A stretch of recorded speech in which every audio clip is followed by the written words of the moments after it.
Walking along a path at the roots of Pikes Peak, you take a fork in the road toward the Anselm Society Digital Pub.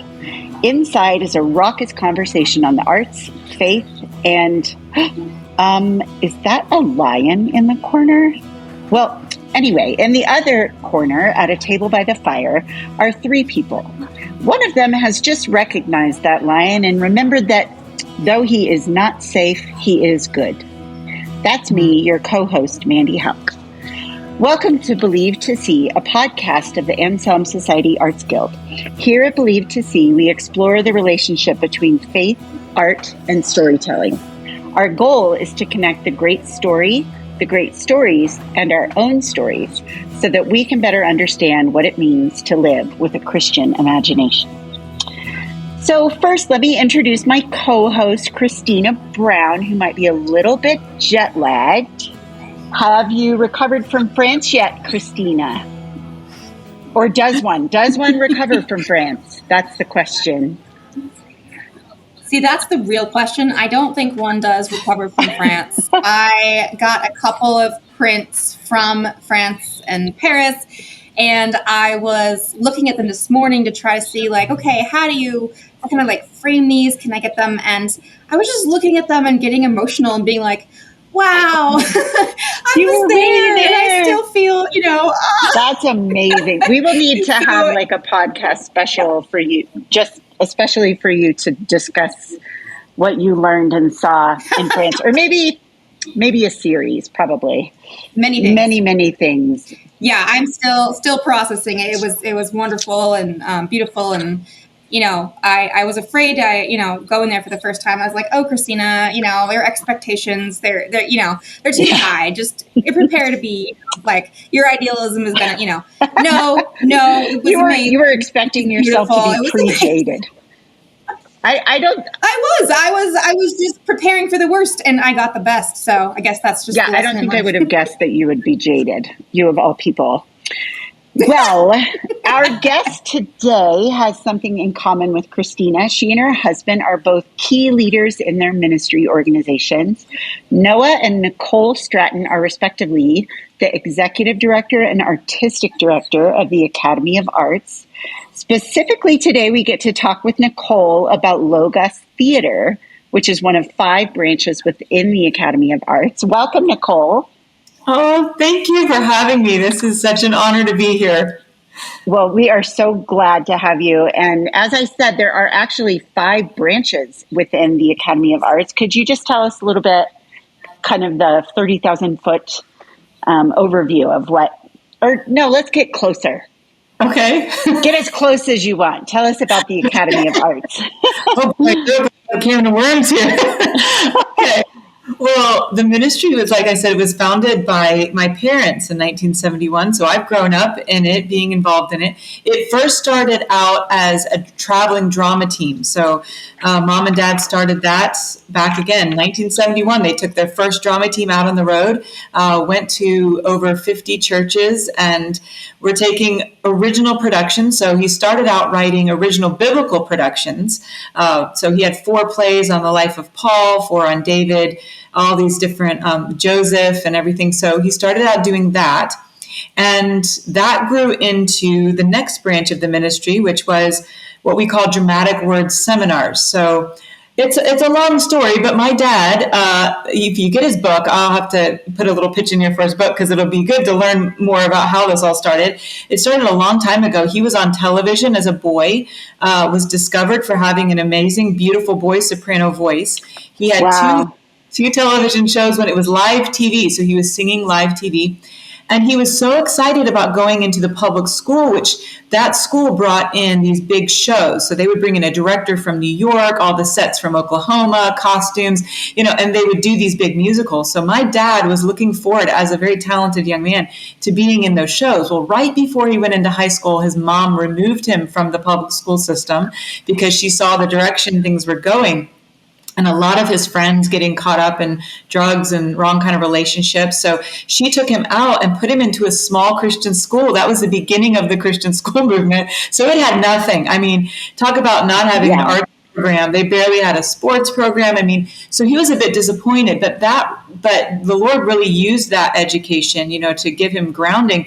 But it also planted a seed in his heart to want to eventually do this for other young people, to be able to provide for them what he had wanted to have going into high school, which was a company that would come in and deliver the scripts 5 weeks before they arrived. All the casting is done.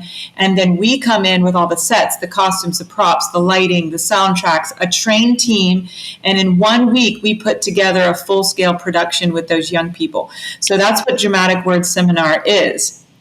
It's definitely That's amazing. Sitting and hearing lectures, but we preach in chapel every day. We give devotionals in our classes on tech, on costuming, on makeup, and it's a real evangelistic, also discipleship tool. So that's the second branch. And then he really saw the need to then have educators who were actually educating with a biblical worldview of the arts, with Christ taught in the center of it, rather than we're Christians who do all the world stuff and we just kind of throw God in there and tip our hat and say thank you for this, but we don't really magnify him in it. We don't keep him in the center of it. So he started a college. So this college is one now that's been going on since 83, I believe. But we keep it very small. It's more a conservatory. So we're not really interested in becoming a place where, thousands of people come and they're kind of go through our program. We don't really know them. They just go through the program and graduate. We want to have real interaction with these young people and really train them up to be able to do this kind of teaching. And so you can actually get a master's degree or a bachelor's degree in sacred dramatic production. So that's the third branch. And then the fourth branch would actually be, we have our own film company. And the film company was started, actually, I was the one that founded that, because as I began to direct and do different things, I realized I had more of the eye of a film director than really just theatrical. So if you come to see one of my productions, people have talked a lot about my style of directing and the way the productions are mounted. That's because I see it like a film in my head, and then I figure out how to do it on the stage. So that film side of things has really helped us, because now we not only we've been doing short films and a few feature-length films. We're about to do our first major feature-length film, but we've also been able to do our own promotional videos, and all the stuff you see that are video type of content that our ministry does has been done by Venture Films, which is our film company. And so then also we have the Logos Theater, which is what I'm going to be talking to you about as our fifth branch. We were able to purchase this building in Taylor, South Carolina, which is a beautiful old building built in the early 1900s and had been abandoned. But the bones of those buildings are just incredible. So we were able to take that building. I say we, my dad and my mom did it mainly. It took them 15 years they didn't grandfather us in with the code, so we had to bring it up to new building codes. And it's a beautiful, beautiful theater that we have. Our floor has a turntable. We're one of the only ones on the East Coast that have a turntable, but we built it ourselves. So the floor can revolve, and it's just a nice, beautiful, intimate space. We seat a little over 300, and it has a balcony, and it's when they built these buildings, they were just very beautiful and have a lot of character. So we have that, and we have been running that now for the past 15 years. We've been doing the Logos Theater. So it's a fully functioning theater that has a season that runs year round. And of course, now it's been kind of recognized and brought up to here to DC to bring some of our shows up here to perform. We performed other places. We travel with our drama teams, but when you're doing the large scale productions that we're doing in Logos, it's a little bit harder to tour with, because we are not in the system of Broadway, as far as we do not have those same connections of funding. We're not in their system, so it's harder to tour it. But Museum of the Bible has really stepped out and has done an incredible job in just bringing us up and making that possible to bring Narnia to the country. So those are the 5 facets, and the whole purpose of the 5 facets is, of course, what I'm excited about, what you guys talk about, because I feel so much synergy in our understanding of the arts and the necessity for them to be taught as not separate from God, but part of his nature. Right. And that's what gives health and healing in our ministry rather than building up a bunch of prima donnas, because that is our philosophy. So, yeah. That's the overview, aerial view of the 5 facets. And we're busy. We keep busy. We got a lot to do. So, there's a lot to do in this field. Is this the first time you guys have toured, being up at the Museum of the Bible in DC? It is not. We have toured with our play on the Pilgrims. We have a play called The Venture of 1620, and we've toured with that up in Plymouth. We took that up there, and then we've taken Narnia to Scotland before. We were nominated to represent the United States in the Fringe Festival, so we took Lion the Witch. I figured if there's going to be almost 2 million people over there, I didn't want to spend all that money, raising that money and getting over there and have everybody ignore us. So I was like, we got to take the Lion. So we decided to take Lion, the Witch, and the Wardrobe, which, if you're familiar, European script is actually a really decent script of the Lion, the Witch, and the Wardrobe. The United States version is not as strong. It's more for a smaller kind of I would guess more of an amateur style cast. So we are not able to do Lion, the Witch, and the Wardrobe here in the States. And so we've got the freedom to do our own adaptation. But we did take the European script. That is excellent. And I know Christina was really interested in one aspect, the Directors Guild. Christina, did you want to ask about that? I did. Yes, actually. I was actually wondering, before I quite asked that question, I wanted to ask about the scope and the size of what you guys do. Like how many cast members do you generally have? What are the stage manager? Like what is kind of the numbers that you guys are working with on a regular basis? So it depends. Like when we come up here to DC, we've tried to cut it down as much as we possibly can. But again, when you're bringing Narnia, it's never a small thing.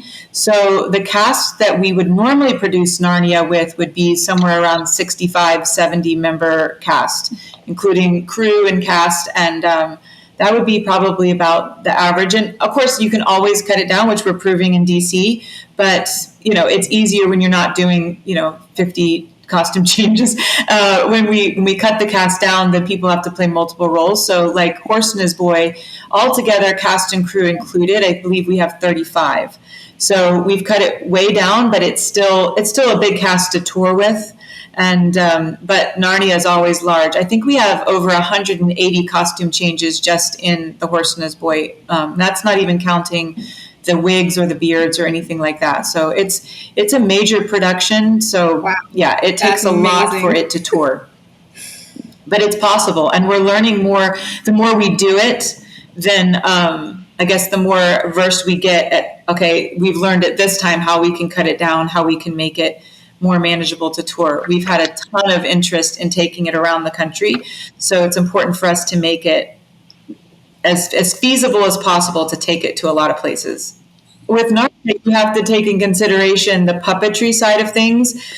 So when you're looking at numbers of bringing people, there are a certain number of people that can't double as anything else because they will either be inside the horse or the lion or, different things like that. So that was interesting of trying to figure out how to cut it down and also have backups so that when you're puppeteering and you're doing a 3-hour show twice a day, for 7 days a week, then you need to make sure you've got backups in case somebody gets sick or somebody's injured or just fatigued, So all of that has been fun to figure out. A lot of logistics. Yes, absolutely. But Lewis is worth it. Oh, absolutely. Yeah. So really, obviously, I know Mandy in particular wanted to talk about the puppets, and I was watching some of your YouTube clips, and oh my goodness, I was just inside being like, "Look at that! That's so cool!" Like when your cast was riding on horses that were managed by other cast underneath, and I'm like, "Wow, how do you guys do that?" But it was wonderful. But yeah, before I get too distracted, I did want to ask about the Directors Guild. What is that? I know it's, you formed it to, as an aid to people who want to become directors, who are directors, who want to learn more about stage production and the arts. Is like, how does the faith element work? I know we have, in the Anselm Society, we have an Artists Guild. And I love, I know I like this, but it's similar. Your guild is similar in what I know of in aim and name. So, Really? So yeah, but we kind of exist, as the Arts Guild to help people grow in their faith, but also in their art, in their skills, in community with each other, because art should never be done in isolation. So what does that look like for you guys? Like, what does your Directors Guild look like, and how do people apply? Yeah, so it's really, we started it because of the different directors that we were meeting around the country who said, look, I'm in the middle of a production and I don't know somebody to ask on how do I do this, or how do I fix this problem, or I'm facing this certain issue with trying to direct this child and I don't really know, what advice to give them or technique to use. And we've, obviously we've been going in and we have been directing the shows when we do dramatic seminars. We're coming in with a team, and in 1 week we're producing big productions. But then throughout the year, these directors are trying to do school plays and programs, and they needed support. And so we started that just as, like you said, it needed to be a community of people who are actively doing this. Maybe they're an English teacher, and that's normally how it goes. They're an English teacher that they said, hey, you're now going to direct the school plays or the church plays, whatever it is. And they just kind of feel like they're out in an island and they're not quite sure how to proceed, even with what kind of equipment should I get? Where do I get costumes? If I don't have a person who's a seamstress and a designer, how do I costume a show? And so we're there to answer questions, to give tips, to give techniques and ways that you can really get the average person who maybe they have not done this for a living, or as far as have been majorly trained in this. We come alongside them and say, hey, here's some tools, and actually point them in directions of different people that they can get a hold of, we have a rental company as well, because we've got a giant warehouse where everything that we make, we've got sitting in a warehouse. So we said, might as well rent this out to people if they want, help, because I know how it is to be in the last minute in a show and I need a time period dress. Now I'm either going to pay $1,000 or more, and then maybe not get it for 4 weeks, and I need it in 2 days, and it's always like an emergency sometimes in the theater world. So we get that, and we're there to say, hey, so one lady, she was just having all of her rental stuff went down. And so since she was on the Directors Guild, she was like, SOS, I'm doing Anne of Green Gables and I need costumes. And boom, I connected her to our people. They talked her through what she needed, where she could get at other places, and things we could actually supply. And we helped her get what she needed fast. Or it's just a matter of a teacher needing to vent and say, look, I'm really having some struggles here. Please help me on how to deal with this. So that's what it's there for. It's a monthly subscription where we're constantly putting up content and different things that we hope will be helpful to them. But then there's also, it's just community of being together and really trying to help each other out. And, it's hard to find that in the Christian world, of somebody who's not going to give you some, I hate to say it, but some kind of weird philosophical idea of directing that actually is a little more damaging than it is helpful. So it's a safe place, and I'm so glad to hear about what you're doing, because it's needed. We've got to support one another. And it's not me just rowing my own canoe and just being like, well, sorry guys, everybody else is going to have to, figure it out. How can I turn around behind me and help the people coming behind me and their journey? Yeah. Well, that makes total sense. Yeah. And I really think, I actually was an English teacher, so it's funny. And I would help the drama teacher with her plays. And I've done community theater and things like that. And so, the crisis moments in theater, particularly when it's a small Christian school. And oftentimes I find and I think this is one of the reasons we, as a guild, exist as Anselm, is we believe not just in putting out the art, and obviously our focus is the gospel and pointing to the Creator, but I think sometimes there is a temptation to not worry so much about excellence, because hey, it's about God, it's about Jesus, and he'll use it to his glory. And of course he will, but excellence in and of itself, excellence with the gospel is important. Yeah. And so for you to be able, yeah, it gives him glory. Exactly. And I would really encourage our listeners to, we will include in the, description of the show links to find you guys. But I was just blown away by the trailer that was shared with me. I can't remember the name of the one that shared it with me. I'm sorry. But yes. Yes. There you go. So, but yeah, the trailer of The Horse and His Boy, as Christina was mentioning, just when I found out we were going to be doing this interview, I was like, oh, Logos, a theater group. Okay. And then I looked it up and then I found, oh, it's more than that. It's so much more than that. And then, oh, let me look at what they do. And I am just stunned at your commitment to excellence in all things, in truth and in beauty. And I just love that you brought that up, because I just feel like that's one of the saddest things that I'm witnessing in the world of Christian arts, is that we kind of use our faith as an excuse not to strive for more, not to strive for excellence, and say, well, it's for God. Well, if it is for God, then why are we not putting every effort towards the best we can possibly be? And I found, when I first started directing, I went out on the road with these dramatic word seminars like I told you about. So I was directing in gymnasiums, in churches, in schoolrooms. But at that point, the attitude is still the same. How can I make this space the best it can possibly be? How can I help these young people get to the best quality they can do? So it might look different for everybody, but you can tell when someone has pushed that envelope and they're really striving for the best that group can do and the best that space can be. And I think when you have that attitude, then the Lord blesses that and takes you to that next level and that next level. So to encourage everyone, they may not be able to build horse puppets that people can ride, but whatever show you're doing at this point that God has you, do it to the best of your ability. Don't take shortcuts. And for us, we've never had a lot of money to throw at a problem. And I think the Lord did that on purpose, because he expanded our capacity for imagination. When you don't have the money to fix your problem, you've got to use your brains. Like, you've got to sit down and go, what do I have at my hands and my resources, and how can it be used to accomplish this task he's given me? So I'm so glad that you said that, because I want to glorify the Lord in my messaging, but also in the excellence with which I deliver that message, because I think the two must go together. Absolutely. And I think that's a core value of all of us at Anselm also. So praise God.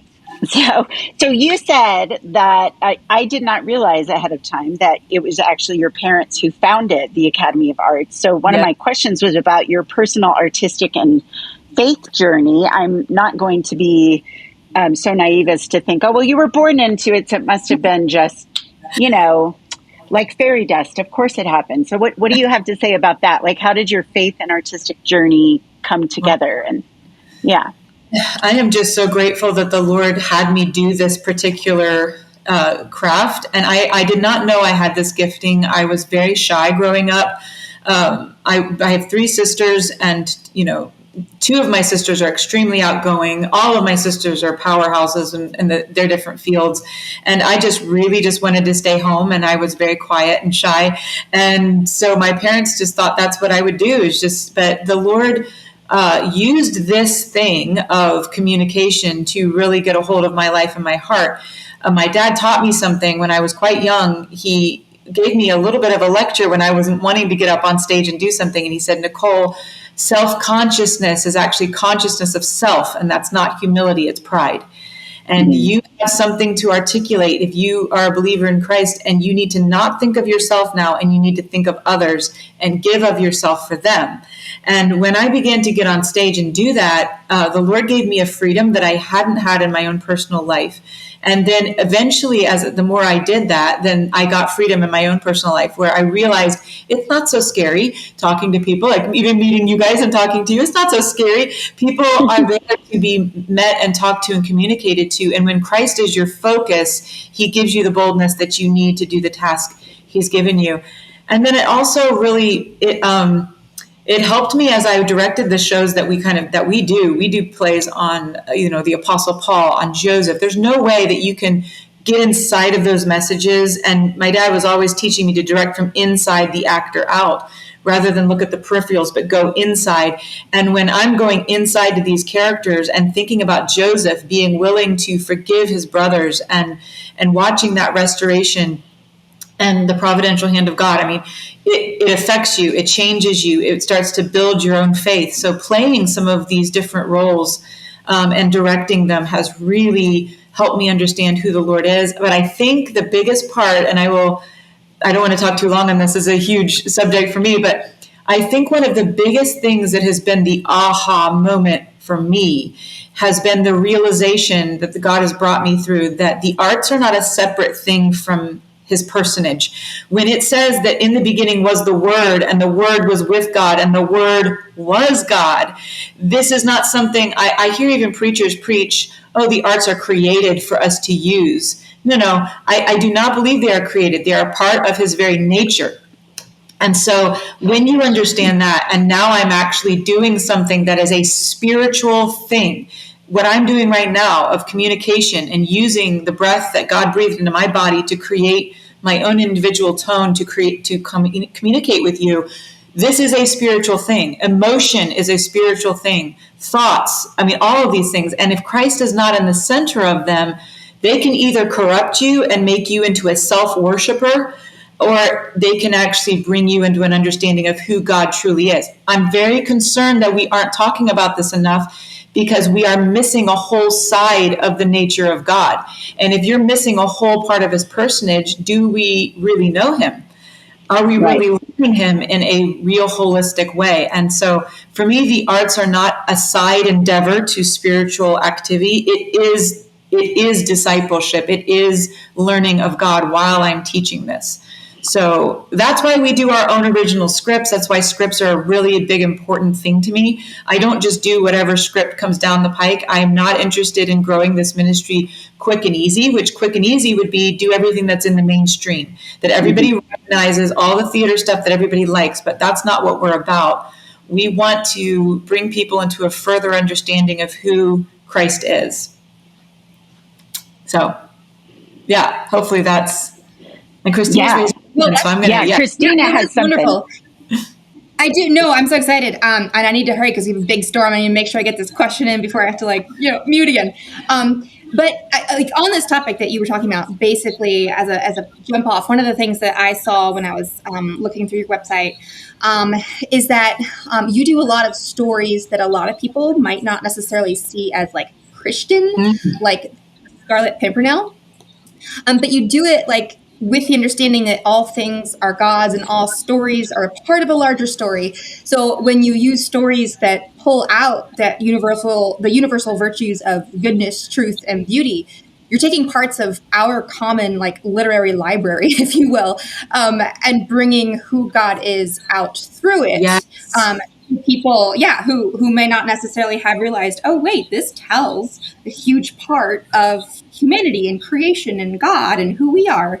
So yeah, I mean, I know that kind of fits with kind of what you were just saying, but can you talk just a tiny bit more on that? Yes, and I feel like that's a super important part of what we're doing, because we are on a mission to spread this. Now, how do you spread it to people who have had so much agenda, I think, digested that, let's even take the average Christian school. They're used to doing Beauty and the Beast, Cinderella, Mermaid, Little Mermaid. Okay, you can't, now I come up to you and say, hey, I want you to do God Meant It for Good. Not Joseph in the Technicolor Dreamcoat, but God Meant It for Good, the true story of Joseph. It's like they've had such an appetite on this other stuff that it's hard for them to make the transition. So my suggestion to our team was, let's take some of these classic pieces of literature that actually are founded on biblical principles of good versus evil, and one person standing in the gap against a whole slew of people.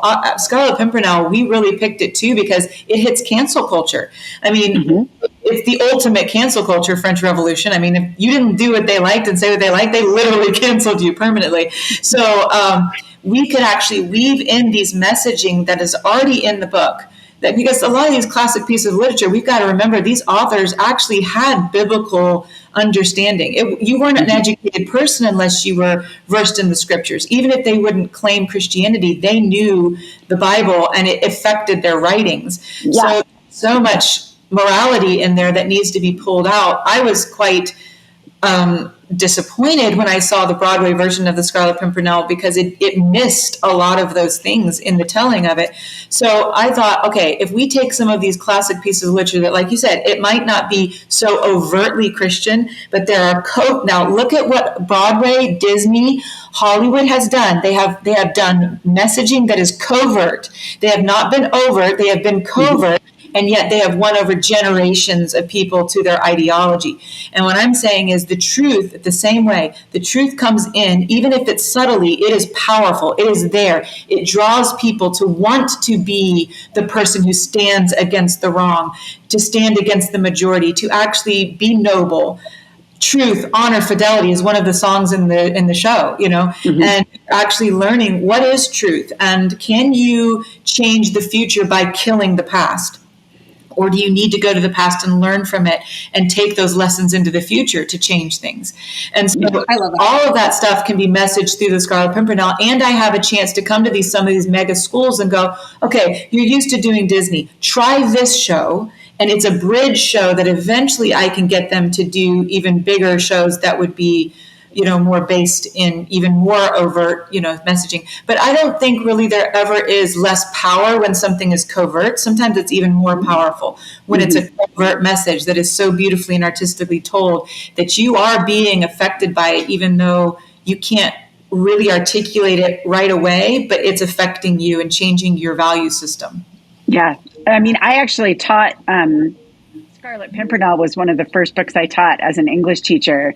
And I think we've all said thus far, God's truth is God's truth. And there's so much to explore in that, and the heroism of the Scarlet Pimpernel and the cause and something to stand up for.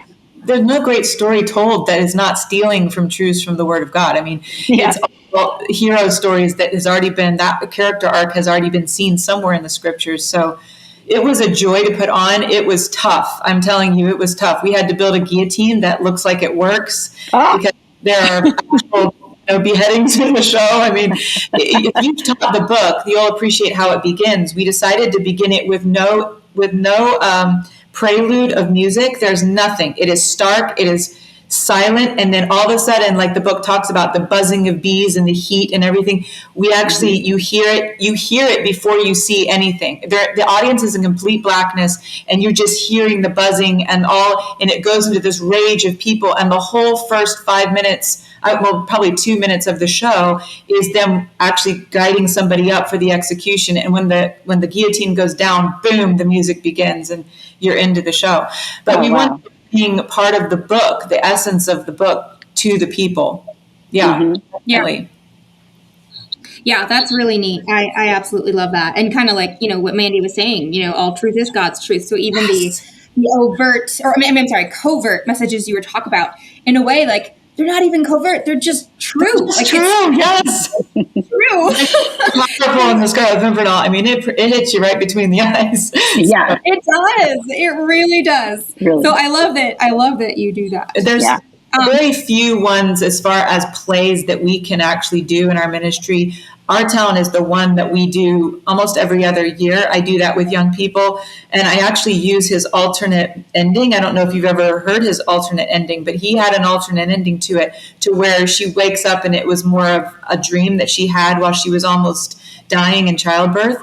And and so, but for me, plays like that is very few and far between you come across where there's that strong messaging all the way through of value of life, looking at the small things and not missing them and, thinking that they're small. So, but other than that, we are mainly doing, every once in a while I'll come across a script. I came across a script of Radium Girls, but again, I had to edit it because there's some language in it. But the Radium Girls was a great story to tell. There's very few, though, that I'm finding are really doing a messaging, like you say, where they're focusing in on the truth and they're bringing it out. Back in the day, there was more things like that, but now it's a lot of times just such social agendas. I even tried to get a script on Wind in the Willows for my younger students, and when I bought the script, I read it over, and they had all of this social agenda of the environmentalist movement and stuff, which I believe in, obviously protecting our earth and being a good steward of what God has created. Of course, yeah. Kind of how it's gone to such an extreme. I thought, how could you put that in Wind in the Willows? So my own adaptation of Wind in the Willows, and that's really been more of where God's put me in a corner and said, okay, if you want it to change, you need to start producing scripts that can change that. Yeah. Yeah. Well, I'm really fascinated by your whole team, like just the broad spectrum of gifts that you all have. Like, how did you all find one another? And how do you, I mean, when I looked down the About Us page, I had to scroll down. You have so many people involved in the Academy overall, but in Logos also. Yes. How did you find each other? And, a normal place would go out and audition people and find out, what their resume is and all that stuff. But really what God has done uniquely for our ministry is he has had us minister to children. And as those children have grown up, they've stayed in our ministry. And then as they are constantly around a creative process, then they realize they have gifts that they didn't even know they had. And then we help to develop those gifts and give them training. We put them in situations where, like, let's say the girl who's over all of our lighting, she came to us and she had never touched a lighting board, never done anything computer. She was put on a team where she had to learn some lighting. And as she learned it, she realized, oh, I love this. And then she realized she was really good at it. And now eventually 5 years later, she's over the whole department, Wow. Same thing with the gentleman who's making our puppetry. He is a young man I met in high school. He was in one of our drama camps. He stood out to me because he had a depth to him, but he was really struggling. He was running from God, and I did not know that. The next year we did the camp with the school. He wasn't there. I asked where he was, and they said he wasn't attending the school anymore. I happened to see him at my church. He showed up to my church, and I remembered his name, and I was like, Justin, where were you at the camp? Not knowing that he'd been kicked out for drugs and illicit relationships in his school. And I thought, I didn't know that. And I just knew that he wasn't at the school anymore. And I said, well, you can come to our homeschool camps. We do homeschool camps. Why don't you come? So he came, and then we really dogged his steps to travel on our drama team. He traveled that summer on our teams that goes around to churches, and he got saved that summer. And then after that, he came into our college, and he began to work alongside our technical director. And that man was building puppetry, had been building puppetry his whole ministry with us. And Justin trained with him for 3 years. And then that man had a stroke, and he turned the reins over to Justin and said, Justin, I've trained you now for 3 years. We're going to do the Horseman's Boy. You got to make these horses. So this was his first production. At what age? And he had been in the productions, but he had never himself been at the head of making anything by himself. So, yeah, building those horses was his very first alone project that he hadn't done with Ken Hines beside him. So it's like the Lord has, in us saying, we are here to evangelize and disciple the next generation of young people here in America. He's used those young people that we're ministering to build up the ministry and to grow it. So we all have amazing abilities that God's put inside of us. It's a lot of times we're not given the opportunity to try things we've never tried before with mentors beside us who are there to teach us. So with the college, they're going to, like, every single person in our college has to learn to sew. They all have to learn to use power tools. Everybody has to learn. So sometimes you're trying something and you're like, whoa, I'm really good at building, and I didn't know it. Right. So like the young man who's designing all of our scenery, he came in again as a junior hire. He went through the camps and came into the college. He learned all of the programs through the college, and now he's over all the sets. And he happens to be fantastic at design, which we didn't know. But he now has this brain for design work, and he's making scenery that you push a button and it's collapsing, and Wow. I don't understand how their brains work, but I'm really glad it does. That is such a great illustration of the body of Christ too. Yes. Because the specialty, and I'm even thinking of the building of the tabernacle, and God knew exactly which people were good at exactly which things: the metalsmiths, the carpenters, the fabric textile people. And what a testament to your academy that the young people that you're ministering to buy in. That I hate that phrase. That's such a corporate phrase. But they fall in love with it. That's better. They fall in love with it to the point, and they fall in love with the ministry to the point that they have become the ones who are pouring into the kids like they used to be. That is just beautiful. And dad would always say, because he had a mentor, I'm going to send you guys my dad's book, but he had a mentor that, because my father's father was not a believer and really wanted my dad, because of his gift, to go to the world and make a lot of money. I mean, he was on that track. But this mentor really had a big part in his life and the direction that it went. My dad said when he was older, he asked, and the man's name was Jimmy Davis. He said, "Jimmy, what could I ever do to repay you for everything that you've done for me?" And he said, Jimmy put his hand on his shoulder and he said, "Nikki, just do it for somebody else."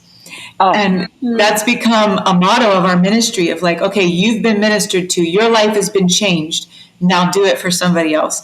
And it's been amazing to me to watch, like, some of the people I'm now working with hand in hand every single day in the ministry. I met them when they were in junior high or high school. I directed them.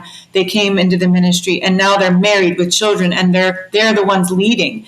And I think it's a model that I wish the church could keep doing, because sometimes I look at the church, I'm like, we're losing our young people rather than having them take ownership of what they believe. But I think part of that has to do with exactly what you said. Justin, it's funny that you used that illustration too, because Justin said when he made the horses, he came to me, he said, "Nicole, it's as if God has anointed me for this." Like he said, like the people with the temple, he said, I couldn't have done this. Like, I didn't go to school. I can't put the glory to, I have a degree in engineering. I have this. I give all glory to God, because I literally only came into this ministry and just faithfully served. And then God anointed me to be able to make these puppets. Like, and I say, well, then that's awesome. Because the same thing for me, I didn't go to a big college. And when you're younger, people can shame you for that. Like, oh, you didn't go to this big university and get all these degrees. But now I can look at it and say, my training has wholly been with the Academy of Arts Ministry, with God in the center. At every single point, I've been led to believe this and teach this with the Lord in the center. And look what it's accomplished. I can't give the glory to any big art school. I didn't go to Juilliard. I didn't go to the different places, but the quality that's being produced is out of surrender to the Creator. And if you are a servant of the Creator, the first Creator and the only Creator, and the reason we create is because we're made in His image. When you are surrendered to Him, He will do fantastic things through you, because that's what He is. So, yeah, amen to that. Yeah. So it's exciting to watch the young people doing it. Absolutely. So another thing I wanted to ask, Christina, did you have anything? I don't want to step on you. No, I don't think so. I was interested in your question on balancing faithfulness to source material. Well, perfect, because that's what I was about to ask. Good. See, that's what I was interested in. There you go. We're tracking. Yeah. So, Nicole, we were wondering. You guys, it's so cool to meet like-minded people. I can't tell you, even just how encouraging it is. So even just that question, I'm like, thank you. Well, but we do want to know. We would love to know how, because when I know you said you guys do your own scripts, but when you are using another script, whether it's the Scarlet Pimpernel, Horse and His Boy, anything that has already existed, how do you balance faithfulness to the source material with being creative? And where do you draw the line, or how do you figure that out? Yeah, well, I tell my students all the time, I kind of start out with them and I say, now listen, this is not your work. So if you're doing a classic piece of literature or the Word of God, this is not your thing, okay? And it doesn't make you more cool to take somebody's work and try to make it your thing. You didn't make the classic. You didn't, inspire the Word of God. God did. So you need to first off decide that you're going to submit to the author, okay? So I'm here to serve. My position as an author of a play adaptation is to serve the original author. so I take that very seriously when I do any work, even with, I did my own version musical of Christmas Carol. I imagined that Dickens was going to sit in the front of the front seat of my auditorium and watch my production. And I imagined myself having to ask his permission to do what I was doing. And once I was in that submissive kind of mindset, creativity flowed. So it was important. It's always important to me to stick to the essence and the purpose for which the piece was written. So on that, let me just take The Horse and His Boy, since that's what we're doing up here as an illustration. I study the books, and then a lot of times, especially with different authors who are just classics like Dickens, like Lewis, they will have certain patterns and certain, in my opinion, styles that they're using to kind of give you tips. They're little breadcrumbs, okay? So each book of Lewis's book is very interesting. He has certain styles that he does with them. Horse and His Boy, I found that he kept saying, if you read the book over again, he keeps telling you what great storytellers the Kellermans are. And keeps referencing this all the time, and they're telling these elaborate stories. Well, would you rather me sit here and tell you a great story of my life, or flash and show it to you in this way? So I decided that what would be better? I do have two horses on stage, so I could stick Aravis and Shasta on the horses. They could clippity-clop while Aravis tells her story. Or while Aravis is speaking this beautiful story, I actually show it to you. And so in the script, what I decided to do, and I remember writing this going, this is either going to be a really cool idea or it's going to be garbage. That's pretty much how it goes. Yeah. One or the other. It really ended up being something that, again, it took more work on my end to stage it really well. But Aravis, through that entire Aravis' story, is slipping in and out. So I expanded. The stepmother is there. You're going inside her home a little bit, and you're experiencing her dilemma. As she's talking, you still have muted over here on Light, the horse, and Shasta. So every once in a while, she'll step out of her own story and talk a little bit more, even while pantomime's going on. And then she's, boom, back into her story. You're watching her go through the forest and get off the horse and say goodbye. And, you're actually experiencing these things, but she can pop in and out. There's functionality for that. Number one, I'm going to recapture and capture the audience's attention, which is my job to do as a director, but also it's economy of time too. I wanted to expand that while not adding too much length to the show. So it's a ton, like all of Aravis's lines for her story are pretty much there, but then every once in a while you're very quickly going into a little small dialogue between her and the stepmother, showing her hatred for her and the different things. And I'm building a case really to the audience as to why Aravis really gets to the point where she'd rather die than be in this situation with marrying this man. And so it's things like that. So there, when Aslan, I changed a bit of the Shasta meeting Aslan because I had to make a decision. In the book, it works for Shasta to be on the horse and meet the lion. But think about it. I don't just do it as a book. I'm now going to visualize this. So when you visualize it, it's going to hurt the intimacy between the meeting of Shasta and Aslan if a horse is there and having to stay alive and clomp and every once in a while make a horse noise. I can't mute that horse totally. It has to stay a horse, but visually it will become a distraction. So I actually have the horse rear up and run off when he hears Rabbitash and all the soldiers after Rabbitash has given his big speech to his soldiers and they run off. The horse rears up out of fear and runs away, and Shasta is left alone to meet Aslan. Wow. Then there's an encounter between him and Aslan that is very intimate and more along the essence of what Lewis is going for. But if I had done it exactly like the book, I would have missed the essence of what Lewis was going for in that section. So to me, it's all about trying to find out what was his purpose, what is he trying to do, stick as closely to the source material as possible while elaborating. Like in Prince Caspian, we did the world premiere of Prince Caspian. And when I was working on that, I said to myself, honestly, there's one little line about the nurse, okay? And it says that she told him stories of the old things, and that's why Caspian loves the old things. Now, you and I both know, I'm a mother. And as women, we have a huge role to play in a child's life for the direction of their life by the things that we teach them and tell them as they're young.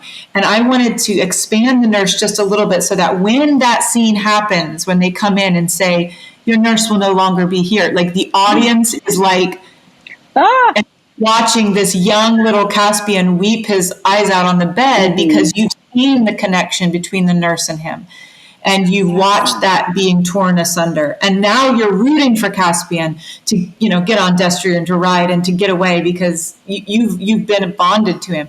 So Lewis can do that very quickly in a book. For me on stage, if I did it that quickly, it wouldn't have the same kind of emotional impact. So it would things like that. Whereas in the stage adaptation, you're going to see an expanded relationship between the nurse and Caspian. But again, I'm not veering from the purpose of the book. I am expanding in different ways the purpose of the book. And I think that, to me, when people begin to put jokes, I can't stand this about biblical scripts. They put jokes where there is no joke. Right. Because they think that's connecting to an audience. I'm like, don't offend my sensibilities as a human. Don't insult me. I'm deeper than that. I'm more intelligent than that. You can connect to me by really bringing home a human element.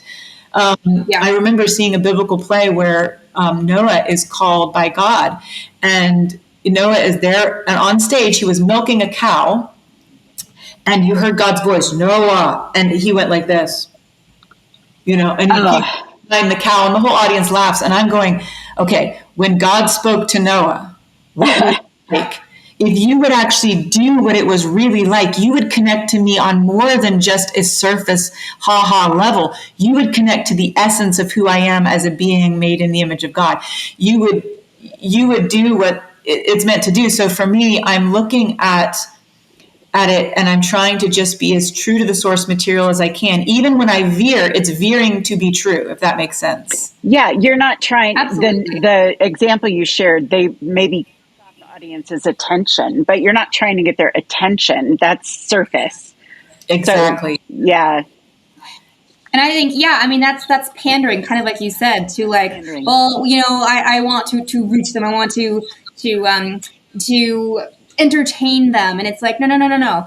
Like you have to, like you said, like I'm an adult. Like I actually have deep capacity for feeling. And, but like kind of like what you're saying, like the integrity of the story and serving the author, serving the creator of the story, is so important. And it's like when you're talking about adaptation too, I always think of this when people talk about, what is better, the book or the film? I'm like, well, hold on a second. You can't really ask that question because they're completely different mediums. Mm-hmm. Yes. And cinematic art is so different. And there is bad adaptations and there are good adaptations. Right. And, no question about that. But you have to give that grace for the director to be able, or the writers or script writers, all that, to be able to say, this is not going to work visually, or this is not going to work in the time we have. How do I make this moment powerful like the author did in the, the way that I can do it? Because sometimes, the writing in the book just doesn't do it. Like it's not true. Well, Lewis is kind of notorious for this in his books, where he'll do this like big wah at the end, but in stage, if you wait way to the end to have that kind of like, I guess, inciting incident, it doesn't work for the stage. So like even with Horse and His Boy, I took a risk, and I remember talking to Douglas Gresham about it. I said, now this is what I'm going to ask here to do is risky, because Lewis keeps a secret the entire time of Horse and His Boy that there are twin boys, and that, they've been separated at birth, and it's kind of revealed at the end. If you remember when Shasta's talking to Erebus, he says, well, this man who hated their land and all this stuff, he had kidnapped me. Well, I actually begin the Horse and His Boy with the mother and the father there looking at their twin babies. She sings this blessing over them. And then we go into the blessing where it talks about taking the children before the great, sage to be blessed. And then you actually watch the capture of one of the children, and there's a big battle on the ship. I mean, people are flying in onto the ship and they're fighting to save this child. The thing that I did to stick to what Lewis wanted is I don't tell you who this child is. Mm-hmm. I never name them. I never talk about anything like that. You're just watching this, like, boom, this inciting incident at the beginning. And then it goes to, this is a story of, that basically happened in the golden age of Narnia. And then you're into watching about Shasta. You don't know who Shasta is. You don't know he's the twin. So you still preserve part of the mystique, but you have also given an establishment early on of something that is, I'm able to quickly have that conversation between Shasta and Erebus and not miss all that beauty. I mean, I don't want to have just the conversation of like, this man who hated our land abducted me. I mean, that's one of the coolest parts of the whole story is like this kidnapping and them fighting to try to get the kid back. I mean, there's some action. So I wanted to see it. It was about where to put it. You know? Yeah. So, again, same thing with Caspian. If you remember, when he's about to send the Telmarines through the Styx, he tells this crazy story about how the Telmarines got into Narnia. Well, our Caspian adaptation begins with that story, and it's this huge thunderclap, and you see the shipwrecked thing on the beach, and you're hearing these stories. And you have to remember, some people are familiar with the books, but a lot of people coming to the shows have never read the book. So they need to know who the Telmarines are before you go into or else they're kind of lost. So again, it's making decisions like that. And I think even me working with Gresham, it was so good for me because I worked through it with a man. When I told him my ideas, it was interesting to see how excited he was and how positive he would be about certain ideas that where I was switching things around to fit for a stage adaptation. And it gave me, I guess, more of an education, even doing it through somebody like that, so that when I went to do Christmas Carol on my own, of course, I can't talk to Dickens. I could use that same kind of how I went through it with Gresham and said, okay, you know, this is a good model with which to, I'm going to adjust some things, but I'm going to stick to what he meant and not kind of change his purposing. And there's such humor in all of the books. You pull out the humor where the humor is. You don't have to make it cheapened, you know, to make the book relatable. The book is relatable. That's why it's a classic. So right. Could I just real quick, I'm sure most of our listeners know who Doug Gresham is, but if you could just say, for those who don't know. He's over the C.S. Lewis company, but he is the stepson of C.S. Lewis and the last living relative of C.S. Lewis. And he vetted both of our scripts for the Narnia, and he came over from, the poor man lives in Malta. I mean, it's a terrible place to have to live, the beautiful island of Malta. Terrible. From the gorgeous island of Malta, and he actually came over for a week and promoted our shows, which was an honor to have him here. Making and no pressure, because he actually remembers C.S. Lewis walking down the stairs after he finished The Horse and His Boy, and he said he opened the manuscript and pointed to the names, and it was him and his brother he had dedicated it to. So he has that's memory. So when I came over to see The Horse and His Boy, I was like, Lord, please help him to like it. But please like the adaptation of the book that was dedicated to you. Oh my goodness, that is awesome. Well, he was the boy. So, and he's talk about pressure. I mean, my nerves, I mean, I'd be like, wow. He was so great about it all, and he gave us such great compliments. He actually said that it was, you know, you hate to say it, I'm not trying to toot our own horns, but he said they were the best adaptations of the book he had, you know, personally seen produced on the stage. So he was very excited about it. He gave us so much encouragement. And at that point, you know, it was a new thing for me. I had said I would never direct the Narnia books. I didn't want to touch them, like, because they're just so beloved and I didn't want to ruin them.